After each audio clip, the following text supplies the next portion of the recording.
السلام علیکم students, I am your class teacher Syeda Nayab Batool. Students, ہم پڑھے تھے ہمارا سبق ماحول۔ آج ہمارا جو عنوان ہے وہ ہے روز نامچہ یا ڈائری لکھنا۔ اسٹوڈنٹ، آپ کی کتاب کے صفحہ نمبر 121 پہ روز نامچہ یا ڈائری لکھنا یہ عنوان موجود ہے۔ اسٹوڈنٹ، سب سے پہلے میں آپ کو بتاتی جاؤں کہ روز نامچہ کسے کہتے ہیں۔ روز نامچہ ایک فارسی زبان کا لفظ ہے جس کے لغوی معنی ہے ہر روز کا حساب کتاب لکھنے کی کتاب یا ڈائری۔ ہر روز کی اہم باتیں اس کتاب پہ لکھی جاتی ہیں۔ اسٹوڈنٹ، روز نامچہ لکھنے کے لیے ہمیں کچھ ضروری ہدایات ہیں جن پہ عمل کرنا ہوتا ہے۔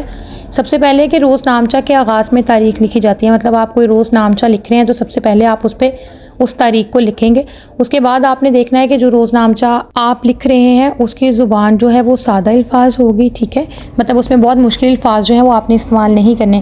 اس کے بعد روز نامچہ میں آپ روز مرہ کے آپ کے معاملات، جیسے آپ نے صبح کیا کھانا کھایا ہے، ٹھیک ہے، اس کے بعد کھانا پینا سونا اور معاشرتی امور یعنی کہ آپ کے جو کام وغیرہ ہے آپ ان کا ذکر کرتے ہیں۔ اور سب سے اہم بات ایک روز نامچہ میں، روز نامچہ جو ہے وہ مختصر ہونا چاہیے، ٹھیک ہے، اور اگر آپ کوئی روز نامچہ لکھ رہے ہیں تو وہ نصف یا ایک صفحے سے زیادہ نہیں ہوگا، ٹھیک ہے۔ یہ کچھ ضروری ہدایات تھی، مطلب سب سے پہلے آپ نے روز نامچہ لکھتے ہوئے تاریخ لکھنی ہے، اس کے بعد سادہ الفاظ میں اس کو لکھنا ہے۔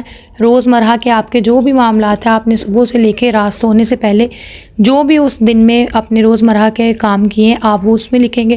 روز نامچہ ایک صفحے سے زیادہ نہیں ہوگا۔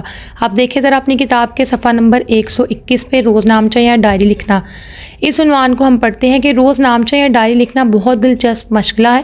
اس میں دن بھر کی مصروفیات کا احوال تحریر کیا جاتا ہے۔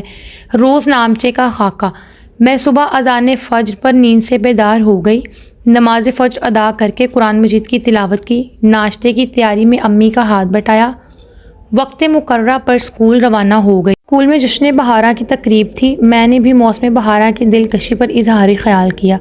اسکول میں موجود رنگین پھول اور پودے مجھے بہت اچھے لگے۔ حسب معمول نماز ظہر ادا کی، دوپہر کا کھانا کھا کر کچھ دیر کے لیے آرام کیا، نماز عصر کے بعد شام کی چائے پی، اسکول کا کام کیا اور چھوٹے بہن بھائیوں کے کام میں ان کی مدد کی، نماز مغرب کے بعد کچھ دیر اپنے بہن بھائیوں کے ساتھ کرکٹ کھیلی اور پھر اپنی امی اور ابو جان کے ساتھ ہم سب قریبی باغ میں چہل قدمی کرنے گئے۔ نماز عشاء کے بعد سب گھر والوں کے ساتھ مل کر کھانا کھایا، اپنے والدین کو اسکول میں جشن بہارہ کی تقریب کا آنکھوں دیکھا حال سنایا جسے سب نے نہایت دلچسپی سے سنا، اپنے اسکول کی وردی استری کی، جوتے پالش کیے، بستہ اور کتابیں درست کی۔ اب ڈائری لکھ رہی ہوں اور اللہ تعالیٰ کا شکر ادا کر رہی ہوں کہ میرا آج کا دن بہت اچھا گزرا۔ نور بہاج، 10 اکتوبر 2021۔ اسٹوڈنٹ، یہ تھا آج کا ہمارا عنوان۔ یہاں پہ ہمارے ساتھ ایک روز نامچے کا خاکہ جو ہے شیئر کیا گیا ہے اور وہ ہے نور بہاج کا۔ آپ نے اس کو میرے ساتھ ہی پڑھا ہے اور یہاں پہ انہوں نے بتایا ہے کہ نور بہاج نے صبح فجر کی نماز سے لے کے رات سونے سے پہلے تک اپنے تمام روز مرہ کے جو بھی معاملات، جو بھی کام انہوں نے پورے دن میں کیے اس روز نامچے میں لکھے ہیں۔ اب آخر پہ سوال نمبر 6 ہے کہ روز نامچے کا بغور خاموش مطالعہ کیجئے۔ اب آپ بھی اپنا روز نامچہ اس انداز سے تحریر کیجئے اور اس مشغلے کو اپنی عادت کا حصہ بنائیے۔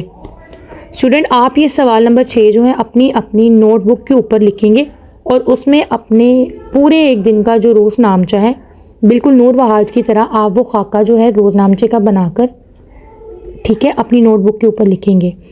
یہ تھا آج کا ہمارا عنوان جو میں نے آپ کو تفصیل سے سمجھا دیا ہے۔ اپنا بہت سارا خیال رکھیے گا۔ اللہ حافظ۔